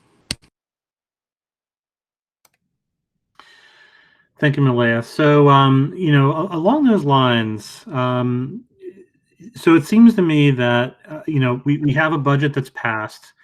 When we were doing this modeling, this contingency planning, we assumed a couple things, right? We assumed that we would go in the 1/12 budget, which would account for about this $4.2 million that you're showing on your screen, and that we would have a 20% reduction in state aid, which would account for about $6 million, if I'm remembering that correctly. And so, we have some resolution to the budget. Yeah. We do not have resolution. If folks can put yourself on mute, when not talking. We do not have resolution to the question on state aid. And so I guess my first question is, as you're going back and restore your screen, Dan, that you were showing before on the tier 1 and the budget reduction goal, why is it that our budget reduction goal is, I guess, why are we now showing a 1/12 budget reduction goal? I mean, at this point, isn't our budget reduction goal simply the $6 million that is what we're projecting to be is our shortfall from state aid? So just one just point of clarity before I get to that question, Mike. Just looking at school choice and as we try and get a jump start on our continue, I should say, on the PPEs. We're currently using school choice. Some of that money, a goodly amount of that money, on the premise that will be reimbursed. Number one, or that we'll be receiving state grants via the feds, the 1.6 million. So that may impact that balance there. Again, the 1.6 that we're in the process of working on now is effective, actually going back to last March. So I just wanted to just point out that clarity there. In terms of the 1/12, we've looked at the revenues. We did an exercise looking at state aid going back to FY 19, Chapter 70, regional transportation, et cetera.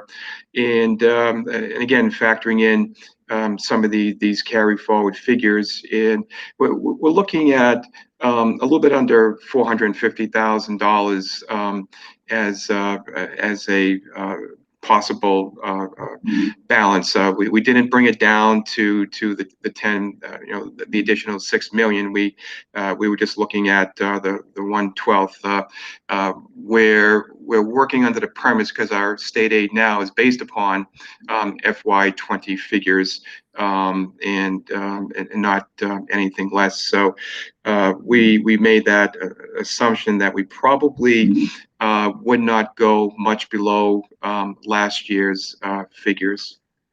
Daryl, did I miss anything in that? No, and Dan, if I can just interject, we were told that, superintendents were told that today and again, this is something that they've reiterated, plan on FY 20 numbers. I mean, there was even conversation about circuit breaker. And again, we're planning for a lower number, but they're still saying, hey, listen, we're trying to do circuit breaker at 75%. So the 20% decrease is something that they've not discussed. They've not brought up. They're not expecting it. They are looking at this as though we're going to be FY 20 plus. And that's really what they were talking about again today. It's, budget from the state level, pretty much flat. So when we look at what we're doing, that $1.7 million difference between what we had projected for FY 21 from the state and what we're actually going to get is reflected in these two-tier reductions. Dan, is that correct?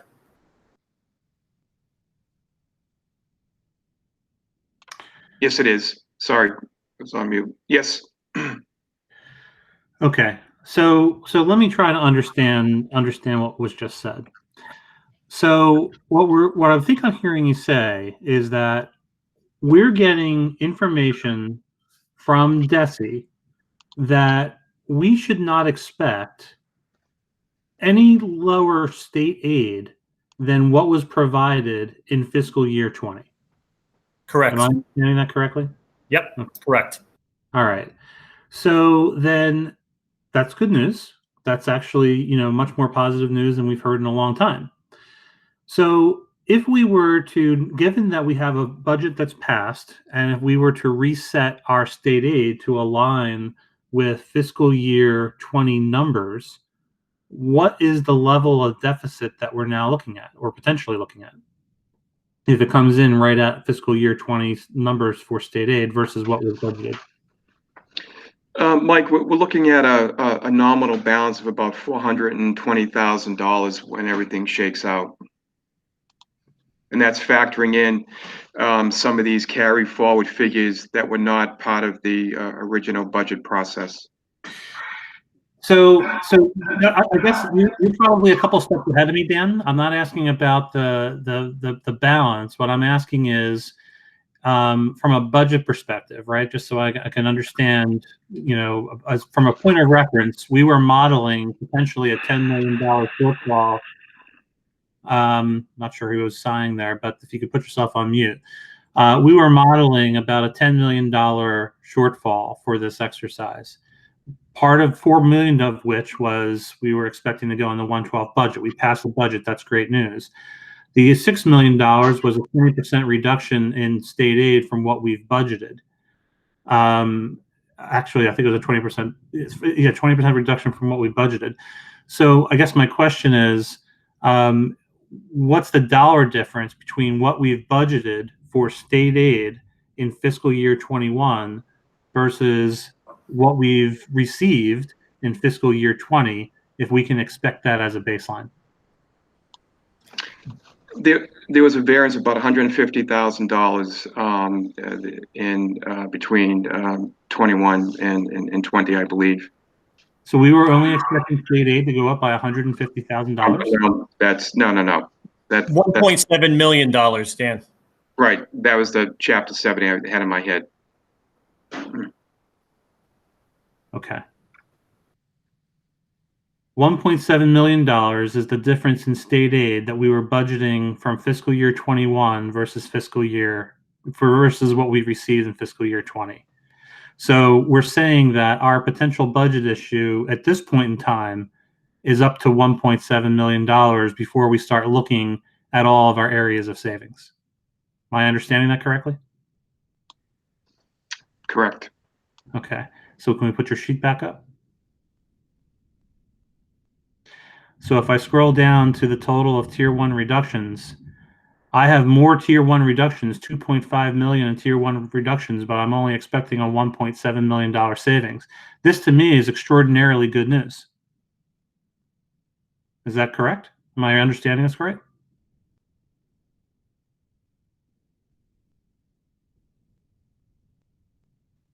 So this gets us, in essence, to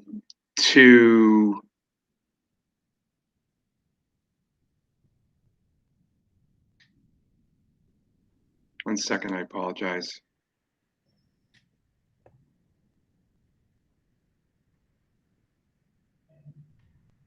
This leaves us with a gap of approximately 1.7 million. And that gets us to the 112 budget goal. This is what I don't understand, Dan. So you're showing a budget reduction goal of 4.2 million, but you just told me, I think, that our new budget reduction goal and 4.2 is just the 112th. It was only a portion of our budget reduction goal. But I think what you just told me is that our new budget reduction goal is 1.7 million.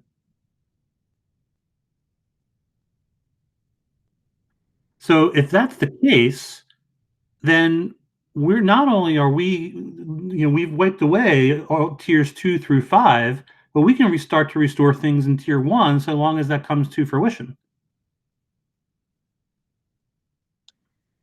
Dan, Daryl, am I understanding this? I thought I was following along. Is there anybody else here that can help me, because I'm trying to follow along? I think I'm hearing that we've gone from modeling a $10 million problem to potentially something that's a $1.7 million problem, but we're still doing the analysis on a $4.2 million problem. So I'm just trying to understand that.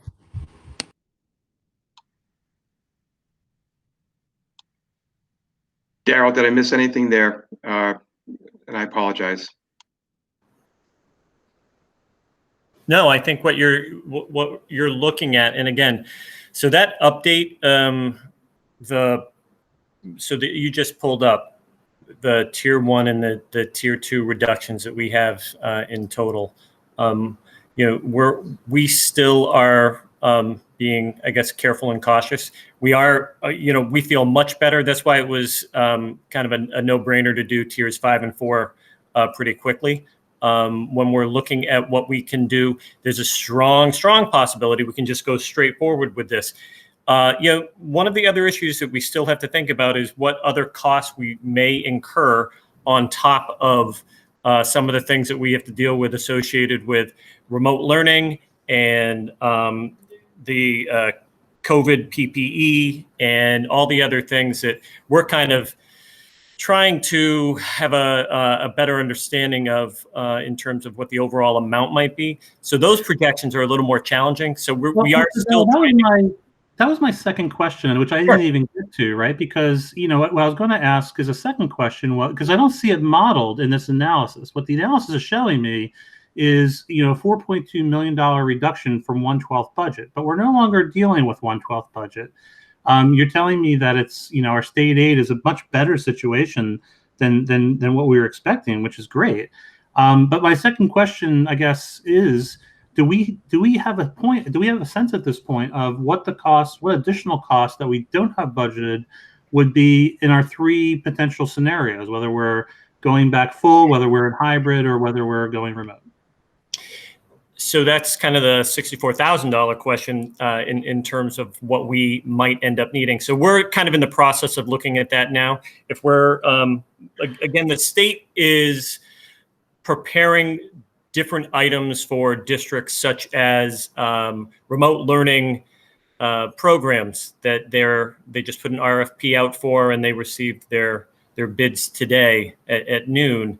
So there could be a significant cost that we would incur in order to purchase that through the state.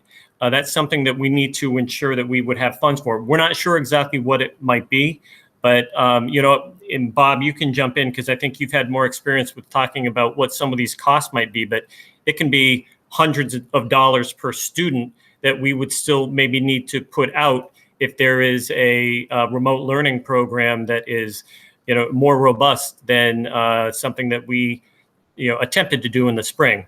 So that's one of the things that the state has put out there. So when we look at these types of things, we have to ensure that we still have some type of buffer between where we are now and where we don't know where we're going to be in terms of what the costs are. Okay. I got Malaya and then Ken. My question was partially answered by yours, so thank you, Mike.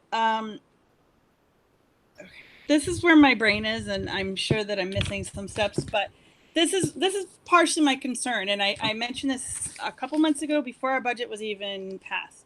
That I believe that our towns, even though we have unknown expenses, I believe that our towns in part passed the budget that we proposed and that their FinComs all recommended based on good faith that they agreed with the things that we included in it.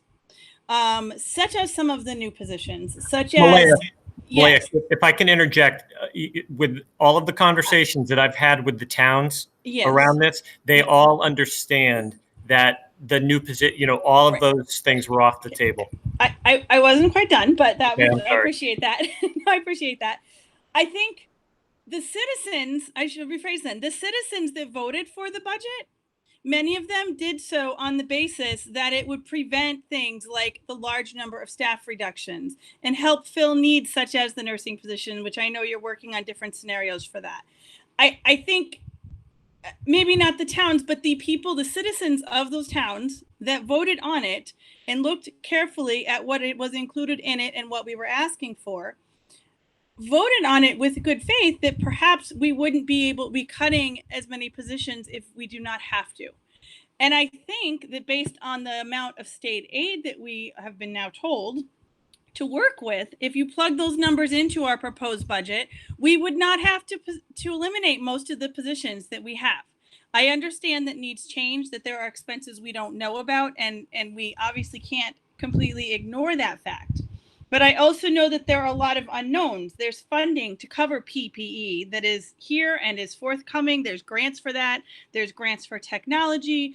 There are things, other ways that are unknown that we can make up for. There are other things that, you know, numbers are still being fluid. But I think based on what we know, that a lot of the citizens that voted for our budget did so with the assumption that it would allow us to fund most of the items in that budget as planned. And I know that that may not be exactly possible, but I think I just don't want to lose sight of that, because public trust is a very big issue.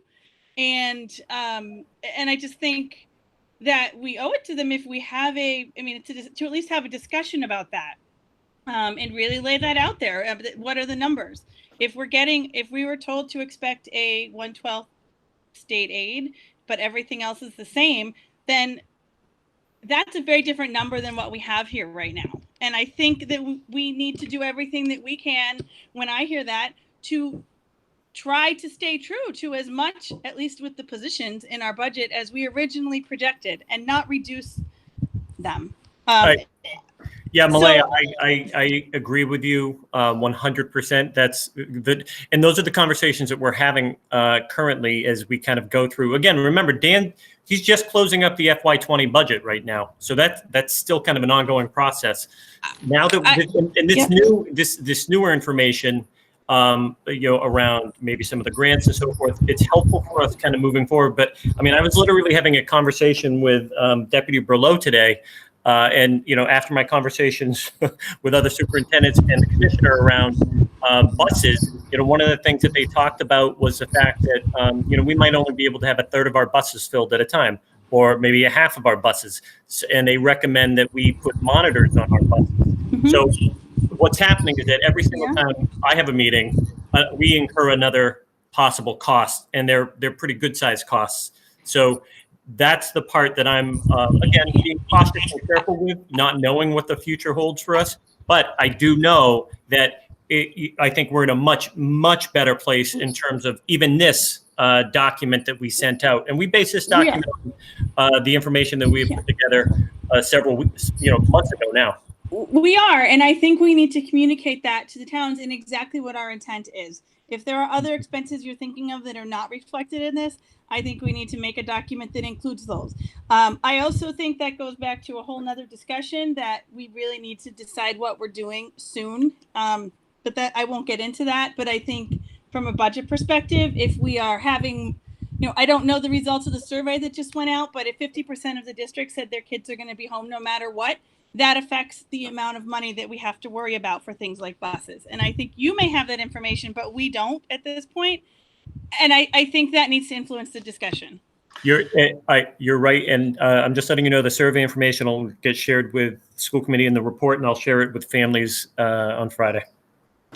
All right. So we have Ken, Carl, Megan, who have not had a say yet on this topic. So why don't we go ahead and move to Ken. All right. So in terms of what I'd like to see coming forward, first off, I agree with Mike in terms of my understanding of the delta we're looking at. That said, I think it's a little bit of a fantasy fairy tale to think that we're going to have, we kind of went from maybe it would be nice that we'll get last year's money to like now assuming it in the space of 10 minutes. I think, we need to be cautious about that possibility. But what I'd love to see for a next meeting, and I think it's already almost too late for next meeting, is 3 cost possibilities associated with our three. There's a lot of noise in the background. I'm sorry. With our 3 possibilities, right? So if we're in person, I don't just general buckets of I need to set aside $750,000 for cleaning. Whatever is a really conservative estimate, right, for what your expenses might be if we're in person. What are my potential expenses if we're remote, and what are my potential expenses if we're hybrid? For remote, maybe you may be saying we need to spend an extra $400,000 on computers, and we need to potentially consider furloughing staff to make up some of that difference who we wouldn't need if we are fully remote, right? If we're not going to be needing certain people in buildings. But just high level buckets of what would those 3 possibilities look like. And almost sort of starting from scratch, because I feel like the document we saw this time was kind of like a little bit of cut and paste of what we had before, rather than kind of starting from scratch and saying, okay, now assuming what we're assuming now, what are our what are our three possibilities? So I would just request for information before we meet again, high level, this is what I want to set aside and reserve in case there's INC. This is what I set aside and reserve in case we have to clean the buses. Conservative estimates, just so we can get some sense of what we're talking about. And I'm fine if it's super conservative, in terms of having money left over, but just three simple one-page documents. This layout, big picture, what we would be looking at under each case, including how staffing reductions might be different in each of them. So maybe we have teachers if we're fully remote, but we furlough other folks because we may not need their services, right? And what that might look like. Not that we want to do that to anyone, but what does each situation actually look like? Yes, and again, this kind of accompanies the three plans that we have to put forth. I have to put forth by next Friday, and then a final plan by the 10th of August. Again, we'll quantify that financially for us as well. All right, I got Carl. Yes, and so this question will kind of build off of kind of some of the comments that have already been made. And really, so with this, I'm looking at kind of what we have, the cuts that we have laid out for tier 2. And as has already been just brought up, that tier 1, we're looking at 2.5 million. Tier 2 is 1.6 million on top of that. And so if we're looking at 1.7 being kind of the reduction from state, and then we've got some amount of wiggle room based on different future expenses and all that, that odds are maybe it'll put us somewhere into the middle of tier 2, maybe higher end of tier 2, maybe lower end of tier 2. But one of the things that jumps out at me when I look at the kind of the table that lays out tier 2 is that it's, and it seems as though it was, as part of the kind of the scenarios of Planet, is that you kind of had to make a chunk of positions that would be able to give us a tier. But what does it look like if we don't have to go for the full tier? So instead of having to cut 41.3 FTEs, what if you only have to cut 21 FTEs? What does half of tier 2 look like? Because within that tier, I'm sure, or at least I would hope, that there's a kind of a 1 to N list, or 1 to 41.3 list of, these are the positions that we've determined based on talking with admin, with leadership, with the principals and everything, of if we could bring back one position, it would be this. If we could bring back 2, 3, 4, 5, to work your way all the way up to 41.3. Because again, it's, if we find ourselves where we could get back maybe half of those, we don't want to be in a position where then we're like, oh, how are we going to pick which ones that we have? If we've kind of done that prioritization ahead of time, then it's a matter of just working our way up the list. And I don't know if that would be something that maybe one of the other subcommittees would look at, because there's the money side of it, but it's really the kind of the the curriculum impact of it, of where we put teachers back in from tier 2, that like maybe another subcommittee would look at that first. But again, hopefully, I think that probably will have to tie in with the 3 plans that you have to put together, because maybe those priorities in tier 2 look different if we are completely remote, if we're hybrid with some chunk of students remote, or if we're fully in person with a chunk of students remote. And so that's maybe something, there may be some variance with that. Maybe they're not. Maybe it works out that it's exactly the same for those priorities.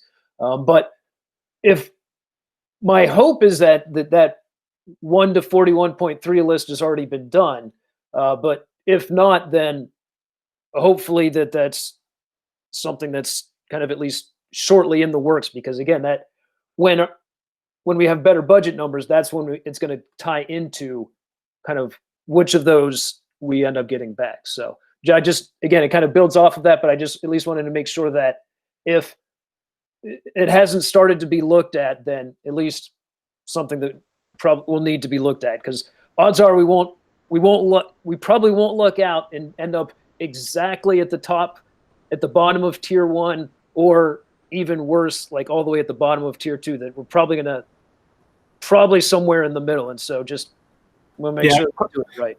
And Carl, I we've got that, and again, our priority is are really teachers, and making sure that we have classes that are adequate sized and so forth. Because again, one of the things we continue to talk about is just class size, and how we don't fall within policy in many places. So we're already there. Awesome, thank you. All right, I got Megan. Hi, and I have 2 points, and they're 2 very different points, so just bear with me a second. The first is just, again, I'm trying to bring to these meetings just a larger committee perspective. And I think what people really appreciated in the last meeting, Daryl, is having some sort of like visual to go along with what you guys are talking about. And I think the public appreciated it as well. And I know we can't really jump the horse on this one. Beacon Hill's great about promising us many things and then not following through. So we can't really just make a budget on a promise or a hope. But if we could, kind of to the points that we've outlined already, have some sort of chart or visualization of here's where we are right now, here's what we brought back, and here's what we're hoping to bring back next. I think having those very like concrete specifics really help people navigate this kind of complex process and help them form their thoughts in a more condensed, concise way. My second point, again, it's completely different, but it kind of piggybacks off of Carl's. Again, we don't want to put the cart before the horse and spend money that we don't 100% know that we have, but I do want to caution us in waiting too long. I know that some of these teachers who are cut, districts did one of 2 things during this process. They either rolled the dice that, the money would be there and they didn't cut at all, or they did what we did and what my district did and made the cuts, hoping to hire back. But because there are 50% of the districts out there that didn't do these cuts, there is hiring happening right now and happening throughout the state. So a lot of these teachers who were cut may have already found other positions. And then it puts us in the position of doing hiring in the last week or so before school starts. And where there will be many qualified candidates out there, it's still a challenging process to hire on the 11th hour, onboard them, get them used to how our district works, and then to have them even onboard them in a hybrid or remote fashion would be even more challenging. So I know we have to toe that line very carefully, but that's one line that we need to be very, strategic about, because we don't want to go into that, week before school, knowing that we can hire all of these teachers back and 50% of them have found other jobs. So just 2 points. One, just be succinct and clear in Monday's meeting with visuals to help people through this process. And second, I'm just curious as well to like your timeline and how you're going to navigate these waters to the beginning of the school year. Sure. So the visual, we could do something to kind of highlight how that might look, in reference to the dollars, as we kind of move forward and get a better understanding of what PPE will cost, of what some of these transportation issues will be. Right, and even just the remote, like this mysterious state online learning platform that they're going to roll out at some sort of cost. Yes. Your costs are going to be all over the place, and in areas that you didn't even know you needed to, incur. So I get that, but just to outline that so people aren't clamoring to bring back things that were in the original budget would be super helpful. Yep, we can do that.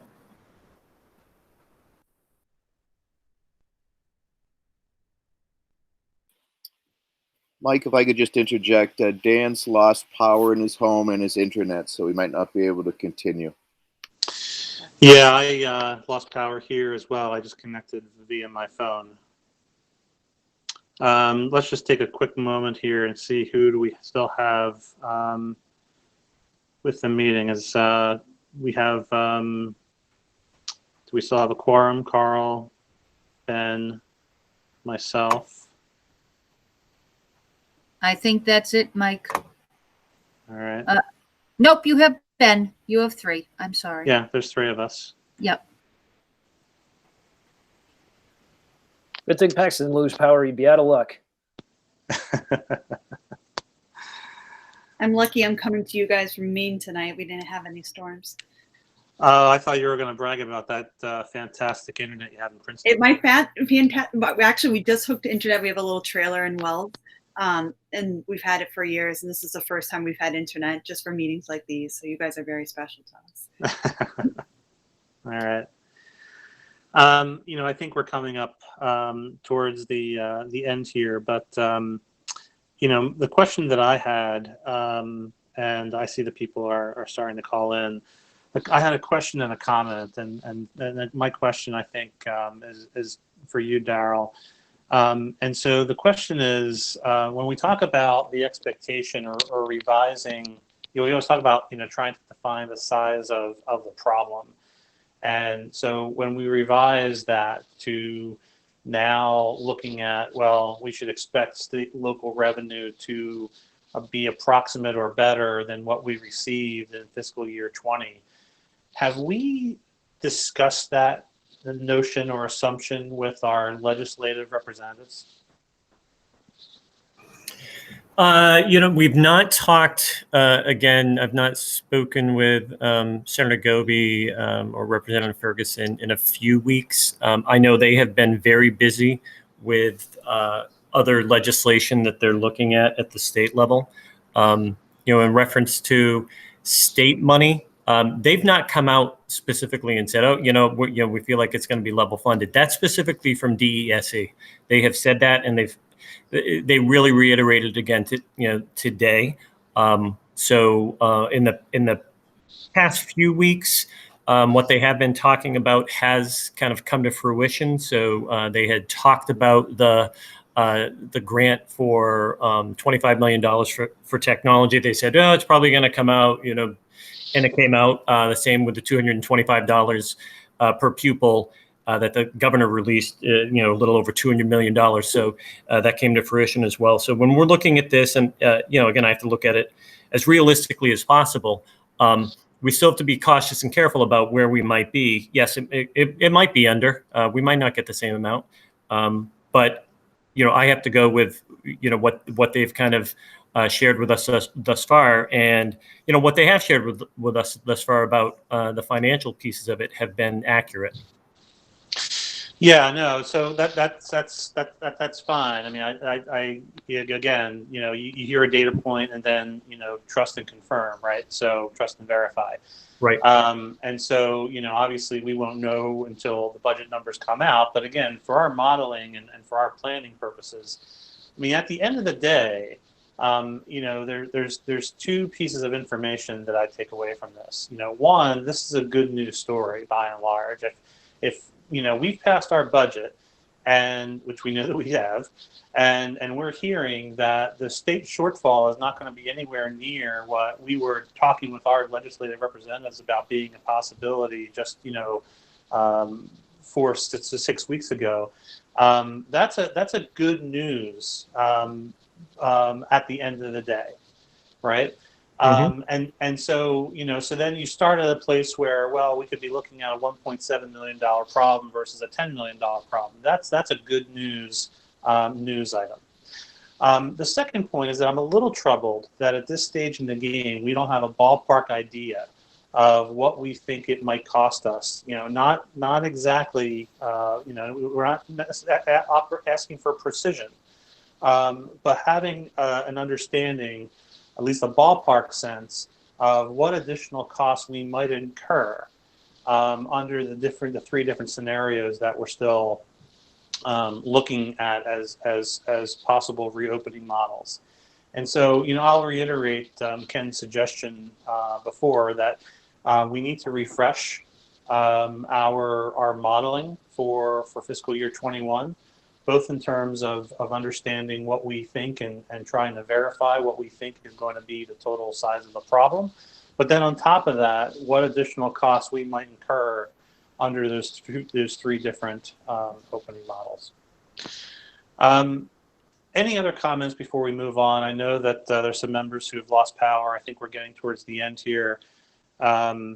You know, what I might be inclined to do. The only other item here was the minutes. I might be inclined to just forego those and look for a motion to adjourn if people are okay with that.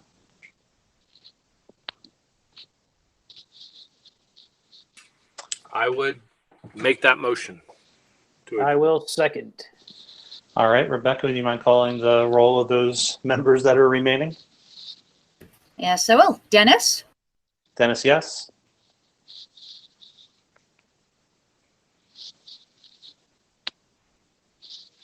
I'm sorry. Ben?